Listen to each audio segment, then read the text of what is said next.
Nós estamos conversando durante esse mês, o mês de junho, sobre o tema de dentro para fora. Exatamente isso que a Renata cantou, falando e refletindo sobre a importância de olharmos para dentro do nosso coração. Da reflexão de que dentro do nosso coração partem os maiores conflitos, nossos maiores medos, nossas maiores angústias, os nossos maiores problemas. Semana passada nós refletimos a respeito disso. E essa série de mensagens tem como um convite esse exercício de sondarmos o nosso coração, sondarmos a nossa vida. E eu acredito, pessoalmente, nesses 14, 15 anos de ministério pastoral, que um dos sentimentos que tem a ver com esse movimento de dentro para fora, ou seja, a raiz dos problemas, é o sentimento de culpa. Nós temos uma enorme facilidade de sentirmos culpa. Parece que o nosso coração, a parte de dentro da nossa vida, ela é suscetível, vulnerável, talvez seja a melhor palavra, a esse sentimento de culpa. Eu queria então definir para você o que é o sentimento de culpa. O sentimento de culpa é a atribuição a si mesmo por uma punição ou talvez por um dano causado a si mesmo ou uma outra pessoa. Esse sentimento que se atribui responsabilidade sobre um ato, preste bem aqui atenção, porque você vai ouvir muito essa palavra, ela pode ser, ou ele, esse sentimento, pode ser legítimo ou ilegítimo, ok? É um fardo caracterizado pelo remorso e pela autopunição. O sentimento de culpa pode ser legítimo e ilegítimo, ok? Nesse sentido, eu quero me dirigir hoje a 3 grupos de pessoas. O primeiro grupo de pessoas são aqueles que têm dificuldade de reconhecerem suas falhas e suas culpas. São pessoas que têm dificuldade de reconhecerem os seus erros. O segundo grupo, o grupo de pessoas que são consumidos pelo sentimento de culpa em virtude de suas falhas, das suas escolhas, dos seus erros, da sua história. São aqueles que são consumidos pelo sentimento de culpa legítimo, porque cometeram alguma coisa no seu passado, na sua vida, que trouxe consequências ruins para si. Mas há um terceiro grupo, são aquelas pessoas que atribuem-se a si mesma a culpa de forma indevida. Talvez porque foram acusadas por alguém, talvez porque absorveram esse sentimento e se sentem culpadas. 3 grupos de pessoas: os que não reconhecem, os que se reconhecem culpados e os que se sentem culpados indevidamente. E eu queria ler com você o texto de Provérbios, capítulo 16, versículos 5 e 6. E nós vamos considerar a partir desse texto, esse texto de Provérbios, ele é atribuído a Salomão. Provérbios é uma coleção de conselhos, de orientações sobre a vida, sobre o cotidiano, os valores e o devido comportamento, preste bem atenção, daqueles que temem a Deus. O temor a Deus é uma narrativa, é uma linha de narrativa do livro de Provérbios, desses chamados adágios, exatamente isso, adágios, conselhos sobre a vida, sobre o cotidiano e principalmente na reflexão entre o homem, o ser humano que teme a Deus e aquele que não teme a Deus. E aí é uma reflexão sobre a sabedoria, que é temer a Deus, e sobre a falta de sabedoria, que é não temer a Deus. E Salomão, que é um dos autores desse livro, existem outros autores, nesse texto vai dizer o seguinte, um texto muito rico, muito importante, para nós nos dirigirmos a esses 3 grupos de pessoas. O texto diz assim: o Senhor detesta todo aquele que é orgulhoso, é evidente que este não ficará impune. Pela misericórdia e pela verdade se expia a culpa, e pelo temor do Senhor se evita o mal. Salomão, ele está refletindo aqui sobre alguns valores importantes diante desse quadro que é o sentimento de culpa. A primeira consideração desse texto é que a culpa devida é o reconhecimento dos nossos erros. O texto diz assim: o Senhor detesta todo aquele que é orgulhoso, é evidente, ou melhor, é evidente que este não ficará impune. Evidente. sábio Salomão destaca que o orgulho aqui, ou o orgulhoso, é aquele que não reconhece os seus erros. O orgulhoso nesse texto é aquele que não considera as suas consequências, principalmente as consequências das suas falhas e das suas atitudes. Por isso que Salomão diz que não ficarão impunes e isentos das consequências das suas atitudes e dos seus pecados.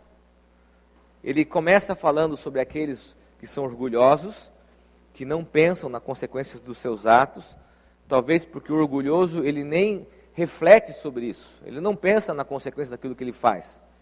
E ele termina esse texto falando sobre o temor do Senhor, porque o temor do Senhor evita o mal.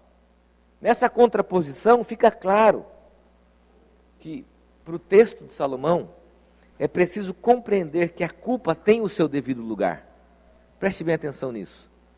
A culpa tem o seu devido lugar quando ela se apresenta como um limitador do nosso comportamento e como um reconhecimento dos nossos erros e pecados.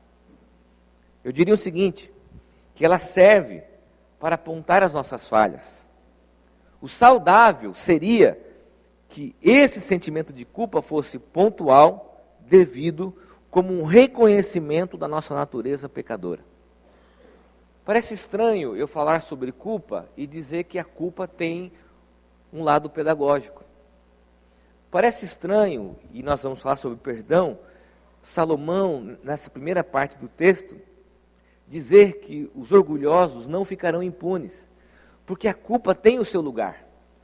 Flávio Giucovati, psiquiatra, diz o seguinte: os que não sentem culpa, vergonha ou medo de represálias, costumam desenvolver comportamento que desrespeitam as regras mínimas de convívio. Ou seja, quando o indivíduo ele não sente culpa, ele não tem noção das regras mínimas de convívio. Por que eu estou falando sobre isso? Porque hoje a nossa cultura, principalmente os pais dos dias atuais, eles estão privando os filhos de qualquer sentimento de culpa devido. A gente cria uma bolha em torno deles, para que eles não se frustrem, para que eles não se decepcionem e para que eles não reconheçam os seus erros. Só que a culpa tem o seu lugar quando ela é devida e quando ela é um apontamento das nossas falhas. Essa culpa devida, que é o reconhecimento dos nossos próprios erros, é pedagógico no sentido que nós não podemos transferir a outros o que cabe a nós. C.S. Lewis diz o seguinte: nossas qualidades atribuímos-las a nós mesmos. Somente as fraquezas procuramos justificar colocando a culpa nos outros ou em coisas. Interessante isso, porque há aqui nessa primeira consideração, primeiro, a dificuldade de reconhecermos as nossas falhas. A dificuldade de reconhecermos os nossos erros, o orgulho, de não olhar para as falhas, não olhar para as nossas omissões. E a dificuldade que nos faz apontar para os outros os nossos erros. Quem tem filho pequeno sabe que isso é uma constante. Quem foi? Não fui eu, foi ele. Quem fez isso? Não fui eu, foi ele. Esse sentimento que parece que é infantil é um extrato do comportamento humano, porque muitos de nós têm uma enorme dificuldade de reconhecerem suas falhas, as falhas devidas, e têm facilidade de apontar para os outros a culpa, de apontar para os outros que eles são culpados. Dentro do contexto da educação, e eu achei importante refletir sobre isso com os pais, porque eu tenho filho, eu sei que isso também é uma dificuldade, que é muito comum nós blindarmos os nossos filhos dos nossos erros, dos erros que eles cometem, e acusarmos os outros. Na escola acontece isso muito. Os filhos chegam, trazem para nós uma versão do que aconteceu, a gente vai na escola dizendo assim: não foi o meu filho, foi o amiguinho dele. Aí os pais do amiguinho vão até a escola e dizem assim: não foi meu filho, foi outro amiguinho. Porque nós privamos do sentimento de culpa devido e nós ainda potencializamos na criança essa capacidade de apontar para o outro a culpa. Não é assim? Os nossos filhos nunca erram. A culpa sempre é do amigo, da amiga que influencia eles. E aí, isso faz com que a gente não tenha o reconhecimento devido das nossas falhas. Eu diria que o reconhecimento da culpa, no contexto bíblico, tem como base o reconhecimento do pecado. Olha só o que diz 1 João capítulo 1, versículo 9. Se confessarmos os nossos pecados, Ele é fiel e justo para perdoar os nossos pecados e nos purificar de toda injustiça. O texto está dizendo que é necessário reconhecer as nossas culpas devidas, legítimas. É necessário olharmos para as nossas falhas, olharmos para as nossas omissões, olharmos para os nossos erros, olharmos para os nossos pecados e reconhecermos, sem atribuirmos a ninguém os nossos próprios erros. Eu diria que é importante essa consideração para nós não tirarmos das pessoas qualquer possibilidade, principalmente dos nossos filhos, de se sentirem culpados. A Ana Beatriz, que é uma psicóloga, uma escritora muito conhecida nos dias atuais, tem um livro, Mentes Perigosas. Nesse livro, ela fala que um dos sintomas da psicopatia, do psicopata, da frieza, é a ausência de culpa, é a ausência do remorso. É a pessoa colocar a cabeça no travesseiro e não reconhecer suas falhas. Então, a culpa tem o seu lugar devido. E o que Salomão está dizendo é que o orgulhoso, ele precisa entender que ele não fica impune, porque Deus sabe todas as coisas. Que ele não vai ficar impune, porque ele precisa reconhecer os seus erros e as suas falhas. A culpa tem o seu lugar. Agora, há um segundo conselho de Salomão, que eu entendo que é uma estrutura tão perfeita nesse texto, que ele diz o seguinte: pela misericórdia e pela verdade se expia a culpa. O que ele quer dizer? Que nossas culpas são perdoadas somente pela graça e misericórdia de Deus. Olha que interessante. O termo expiar significa pagar os crimes ou as faltas, remir-se, sofrer as consequências com a finalidade de receber perdão. Expiação, e por isso que nós falamos na teologia, a teologia da expiação, é você tentar pagar, é tentar reparar, é tentar se remir das consequências para que você possa receber o perdão.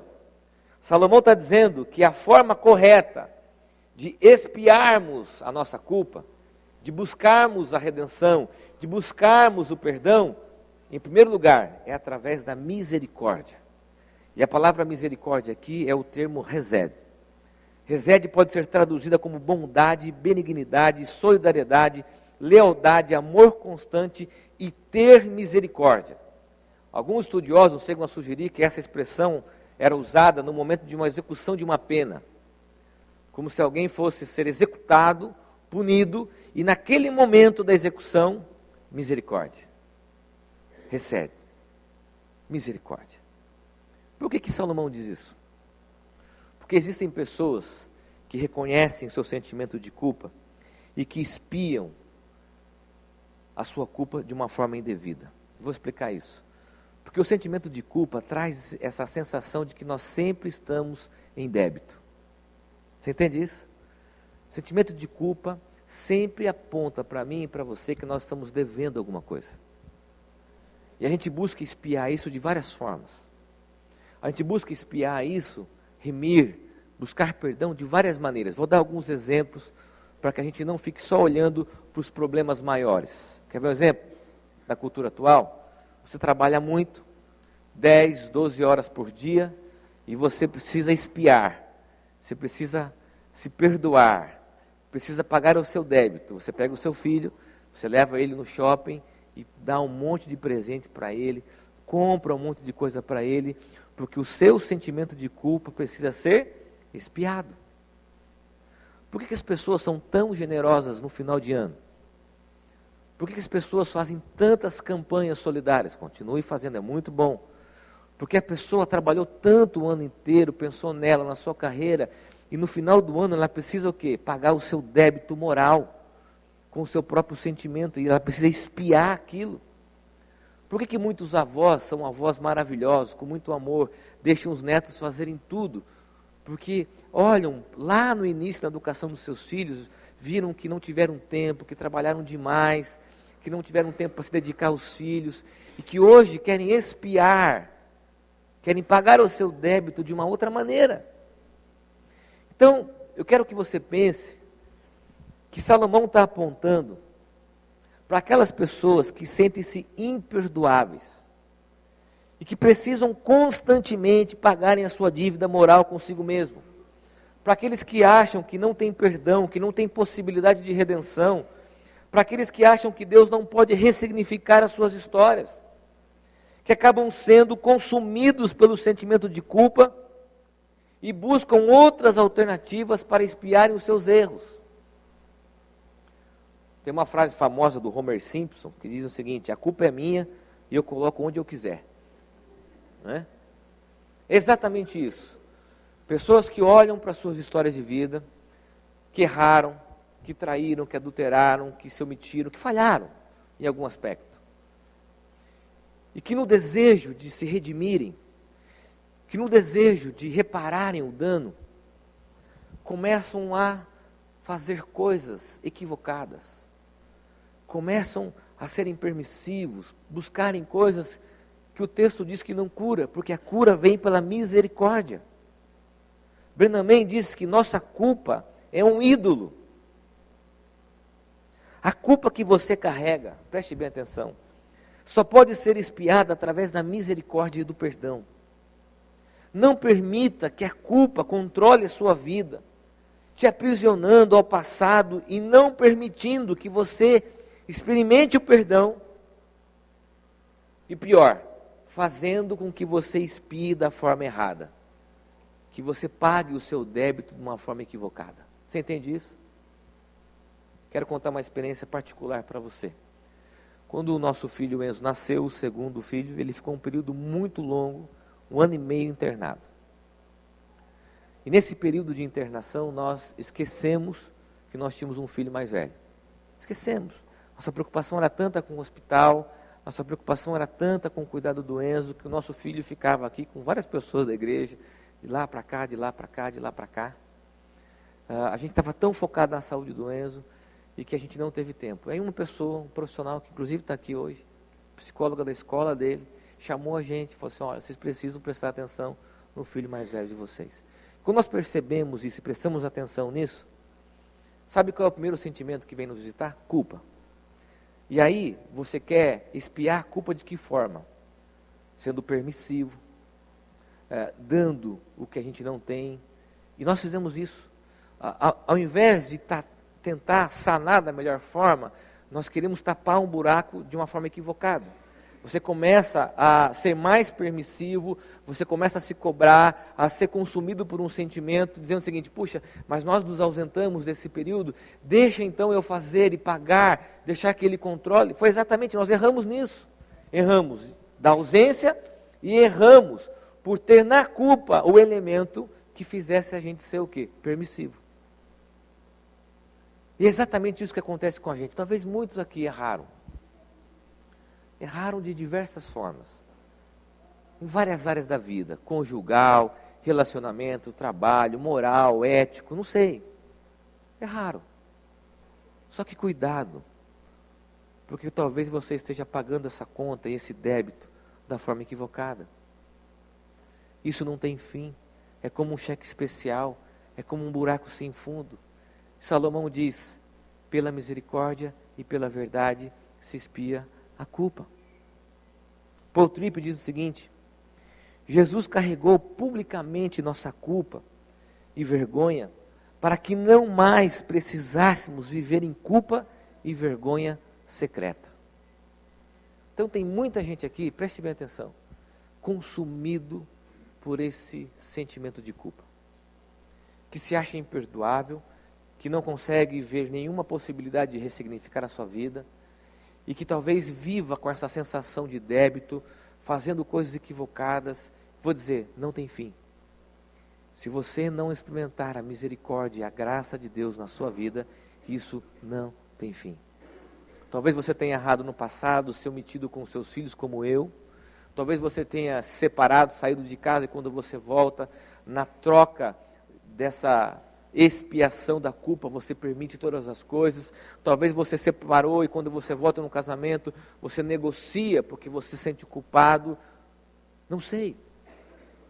Salomão aponta a misericórdia como o primeiro elemento e a graça como a possibilidade do perdão daquilo que nós sentimos. Terceira e última consideração do texto.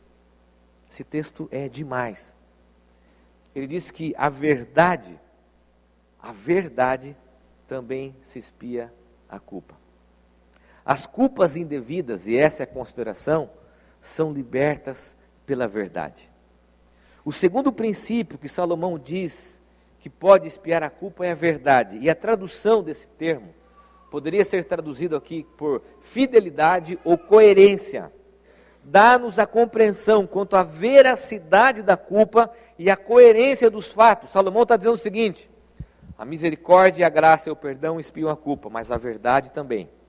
A coerência do fato, porque Salomão sabia que muitas e muitas pessoas são consumidas por sentimentos indevidos. Sentem-se culpadas pelo casamento ter dado errado, pelos filhos terem problemas de comportamento, pelas falhas do passado, e sentem indevidamente culpadas. São aquelas pessoas que são vítimas indevidas, porque outros até puderam acusá-las. Interessante isso. Quando a gente fala sobre essa questão de culpa indevida, tem algo importante para a gente pensar aqui, que nós chamamos de transferência de culpa. Flávio de Kovács diz assim: muito cuidado ao sentir culpa, pois ela pode ser indevida. Há pessoas especializadas em provocá-la se valendo da chantagem emocional. Bom, a minha família, isso era um recurso pedagógico. Né? Você é o culpado. Eu já vi isso, pais olhando para os filhos, dizendo assim, se nós nos separarmos, a culpa é de vocês. Culpa indevida. Conflitos, crises, usado por esse recurso de chantagem emocional, e as pessoas absorvem esse sentimento. Nas discussões, nos conflitos, nós usarmos essa chantagem emocional para transferirmos culpa a outras pessoas. O apontamento de Salomão aqui é para o fato de que a verdade traz a consciência que Deus, preste bem atenção, Deus sabe o que de fato ocorreu. E esse sentimento de verdade e fidelidade nos liberta de toda a falsa acusação e dos sentimentos de culpa indevidos. Interessante porque muito daquilo que nós sentimos como culpa são indevidos. A gente absorve, se condena, coloca sobre si esse débito, mas a culpa não é nossa. Alguém disse que era, e nós ouvimos essa sentença através de uma palavra e absorvemos isso. E vivemos constantemente com essa sensação de débito, sem parar para pensar que é uma culpa indevida. Deixa eu dizer uma coisa para você pensar. Talvez esse fardo que você leva há anos no seu coração, esse débito moral, até inconsciente, não seja culpa sua. Não seja culpa sua. Paul Tripp diz o seguinte: a graça que o perdoa leva você para fora da escuridão e retira os fardos de culpa e vergonha dos seus ombros. Alguns anos atrás eu participei de uma palestra no Claves Brasil, alguns longos anos atrás. E uma das coisas que eu aprendi nessa palestra era um curso sobre prevenção de violência sexual infantil, de como identificar essa violência. E uma das coisas que eu ouvi, que me deixou assim muito chocado, é que uma das armas do agressor é a transferência de culpa. Então a criança que é abusada, violentada, ela sente-se culpada. E essa vergonha e esse constrangimento é um receio dela contar para os pais, e os pais baterem, brigarem, e ela fica refém desse sentimento. Então o agressor tem uma arma, que é a vergonha, o constrangimento e o sentimento de culpa. E talvez muitas pessoas aqui, nas suas devidas experiências, tiveram também esse sentimento transferido de uma forma indevida. Alguém agrediu, alguém puniu, alguém fez algo com você, e você absorveu esse sentimento como verdade para a sua vida. E Salomão está dizendo o seguinte, que se expia a culpa pela verdade, e que Deus sabe o que aconteceu, Ele sabe que você não é culpado e culpada. E nós temos uma facilidade tremenda de nos autocondenarmos. Quando eu olho para o texto bíblico, e a Bíblia tem uma coesão tão perfeita, 1 João capítulo 3, versículo 19 e 20, olha o que ele diz. Eu disse em São Roque hoje no Hub que eu acho que João leu Provérbios. Ele diz o seguinte: nisto conheceremos que somos da verdade, bem como perante Ele tranquilizaremos o nosso coração. Pois se o nosso coração nos acusar, certamente Deus é maior do que o nosso coração e conhece todas as coisas. Não é demais isso? Saber que Deus, pela palavra dele, sabe que nós, seres humanos, temos com facilidade absorvermos culpas indevidas. Eu quero contar uma história para nós concluirmos essa mensagem. Quando nós descobrimos a patologia do Enzo, nós precisamos fazer um exame genético, um mapeamento genético, para descobrir a origem disso, né? Da onde vinha isso. E eu me lembro que gerou uma angústia muito grande no meu coração, no coração da minha esposa, da Aline, e, para nossa surpresa, também no coração dos nossos pais.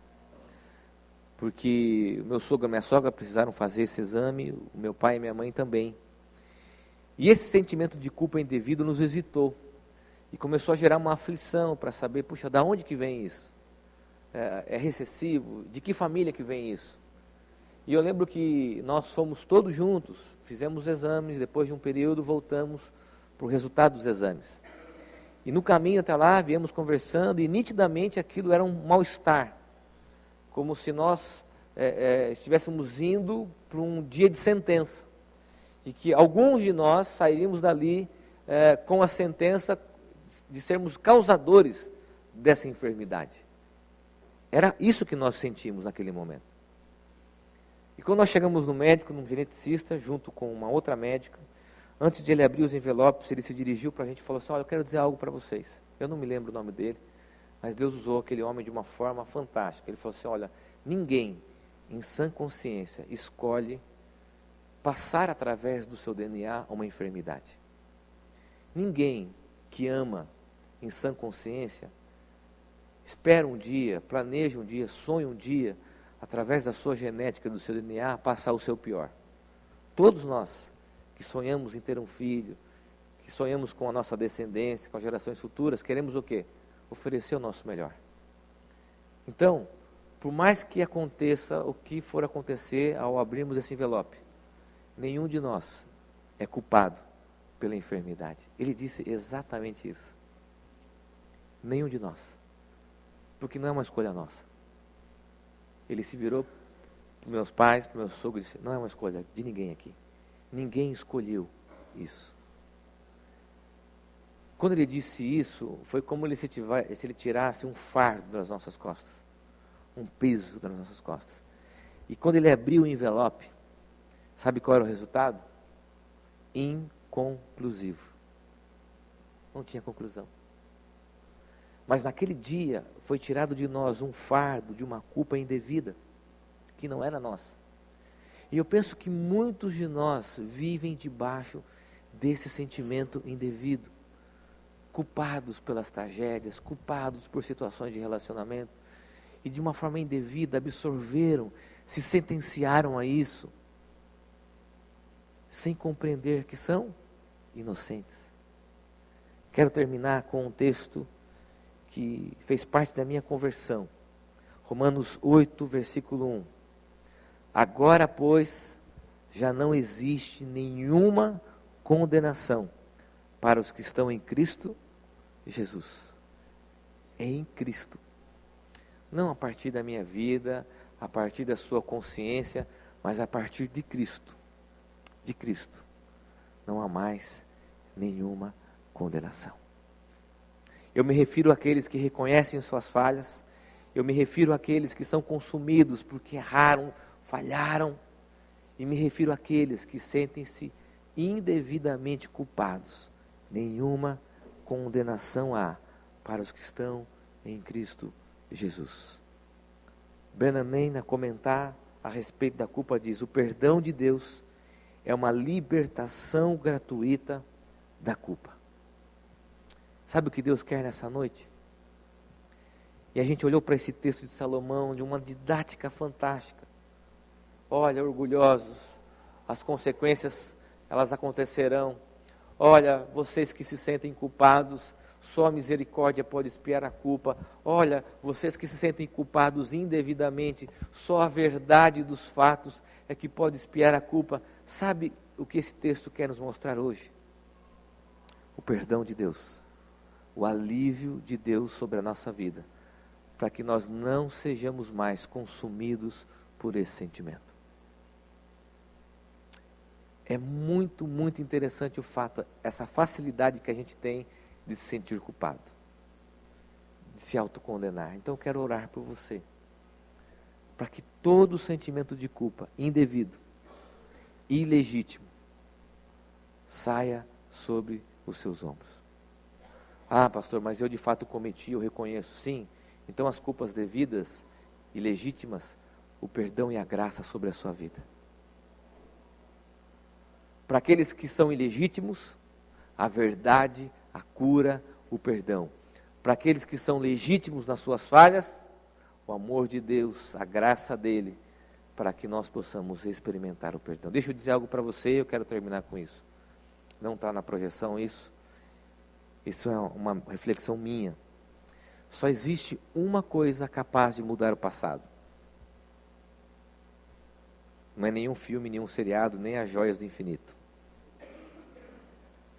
Só existe uma coisa que é capaz de mudar o passado: o perdão. Só o perdão é capaz de mudar o nosso passado. Queria que você fechasse os teus olhos.